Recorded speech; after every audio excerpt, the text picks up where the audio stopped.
13 October इजिप्तच्या शर्म अल शेख इथं गाझा पीस समिट पार पडली. समिटसाठी अमेरिकेचे अध्यक्ष डोनाल्ड ट्रम्प, फ्रान्सचे अध्यक्ष इमॅन्युएल मॅक्रॉन, ब्रिटनचे पंतप्रधान कियर स्टारमर, इटलीचे पंतप्रधान जॉर्जिया मेलोनी, पाकिस्तानचे पंतप्रधान शहबाज शरीफ असे अनेक महत्त्वाचे नेते उपस्थित होते. पंतप्रधान मोदींनाही या समिटचं आमंत्रण होतं, पण मोदी गेले नाहीत. त्यांच्याऐवजी परराष्ट्र राज्यमंत्री कीर्तिवर्धन सिंग यांनी भारताचं प्रतिनिधित्व केलं. या महिन्याच्या शेवटी 26 ते 28 ऑक्टोबर दरम्यान मलेशियाच्या क्वालालंपूर इथे आशियान शिखर परिषद होणार आहे. मोदींना या परिषदेचं सुद्धा निमंत्रण आहे, पण ते तिथेही जाणार नाहीयेत. त्यांच्याऐवजी परराष्ट्रमंत्री एस जयशंकर भारताची भूमिका मांडणार आहेत. मोदी जेव्हापासून भारताचे पंतप्रधान बनले तेव्हापासून असं फार कमी वेळा झालंय. गेल्या 18 वर्षांचा मोदींचा काळ वेगवेगळ्या परदेशी दौऱ्यांनी गाजलाय, पण सध्या मोदी परदेशात जाणं टाळत असल्याचं दिसतंय. यामागे कारण सांगितलं जातंय ते म्हणजे त्यांच्या जीवाला असलेला धोका. ऑगस्ट महिन्याच्या शेवटी चीनमध्ये SCO समिट पार पडली. त्या समिटसाठी मोदी चीनला गेले होते. इथंच त्यांना जीवे मारण्याचा प्रयत्न झाला होता, पण रशियाचे अध्यक्ष पुतीन यांनी मोदींचा जीव वाचवला असा दावा आता केला जातोय. त्यामुळेच मोदी सध्या परदेशात जाणं टाळत असल्याचं बोललं जातंय. पण हा धक्कादायक दावा नेमका आहे काय? चीनमध्ये खरंच मोदींना मारण्याचा प्रयत्न झाला होता का? हा प्रयत्न कोणी केला होता? यातून पुतीन यांनी मोदींना कसं वाचवलं? सगळी स्टोरी जाणून घेऊयात या व्हिडिओतून. नमस्कार, मी शिवानी पाटील. तुम्ही बघताय आजचा आवाज. सगळ्यात आधी SCO समिट दरम्यान मोदींना जिबे मारण्याचा प्रयत्न झाला होता या चर्चांना कशी सुरुवात झाली ते बघू.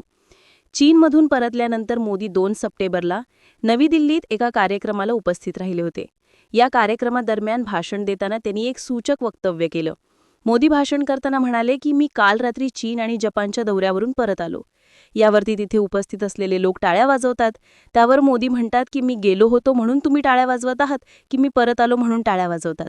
एवढं बोलून मोदी हसतात. यावर सभागृहातले लोकही खळखळून हसायला लागतात.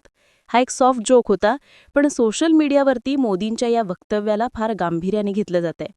मोदी यांनी याद्वारे SCO समिट दरम्यान त्यांच्या जीवाला धोका होता आणि ते तिथून सही सलामत परत आले असं सांगितल्याचं बोललं जातंय. आता फक्त ही एकच घटना नाही, तर या दरम्यान अशा काही घटना घडल्या ज्यामुळे मोदींना जीवे मारण्याचा प्रयत्न झाला होता या चर्चा सुरू झाल्या. पहिली घटना आहे SCO समिट दरम्यानची. चीनच्या तियानजिन इथं 31 ऑगस्ट ते 1 सप्टेंबर दरम्यान SCO समिट पार पडली. या समिटमध्ये पंतप्रधान नरेंद्र मोदी, रशियाचे अध्यक्ष व्लादिमीर पुतीन आणि चीनचे राष्ट्रपती शी जिनपिंग यांची भेट झाली.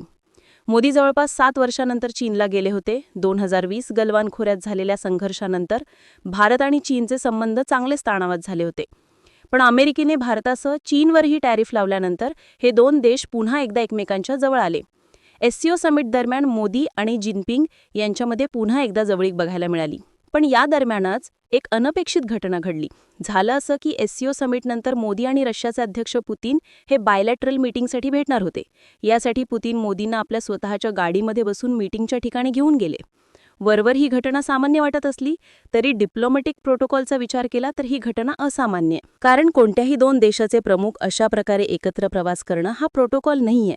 मोदी असो किंवा पुतीन, एखाद्या देशाचे प्रमुख जेव्हा दुसऱ्या देशामध्ये जातात तेव्हा त्यांचं मिनिट टू मिनिट वेळापत्रक ठरलेलं असतं.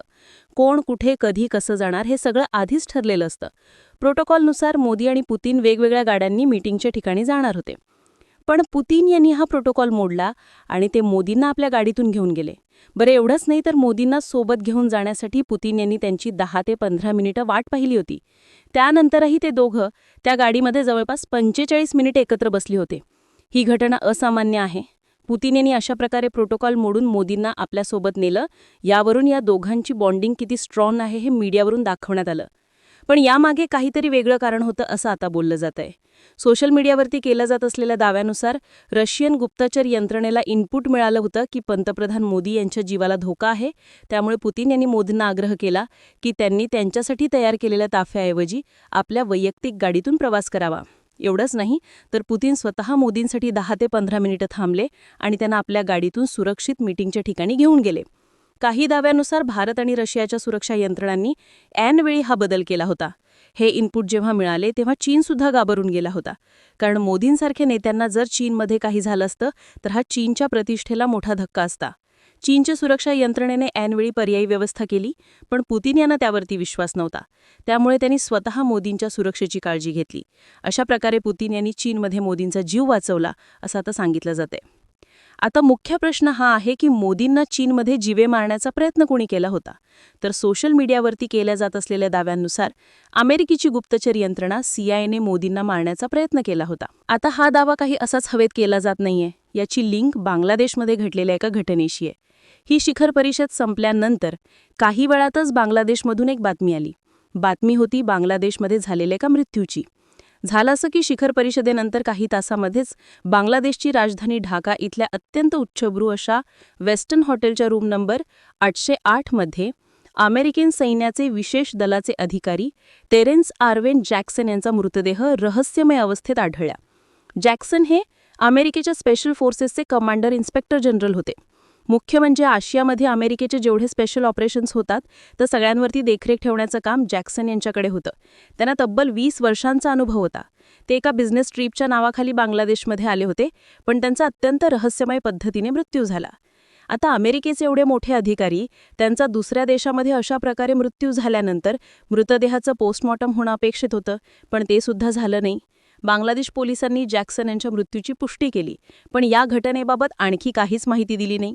मृतदेह आणल्यानंतर काही तासांमध्येच अमेरिकन दूतावासाचे 3 अधिकारी हॉटेलमध्ये पोहोचले.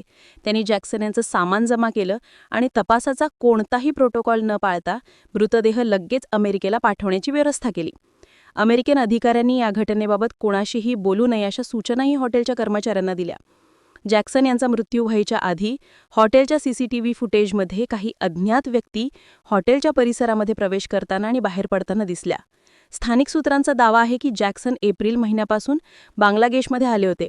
ते अज्ञात ठिकाणी बांगलादेशच्या लष्करी अधिकाऱ्यांना ट्रेनिंग देत होते.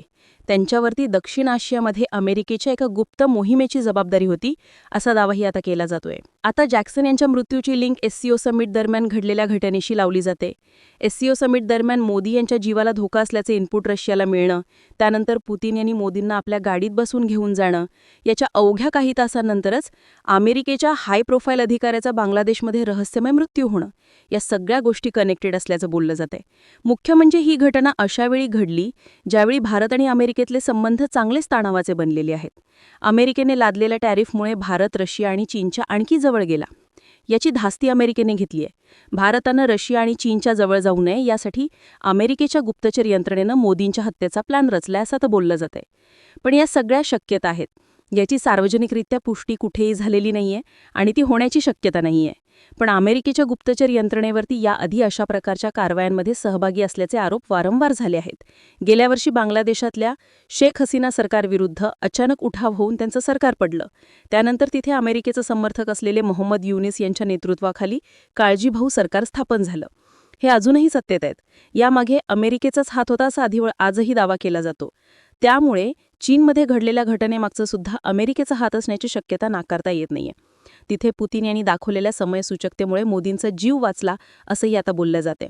तुम्हाला या सगळ्याबाबत काय वाटतं? चीनमध्ये खरंच मोदींना जीवे मारण्याचा प्रयत्न झाला असेल का?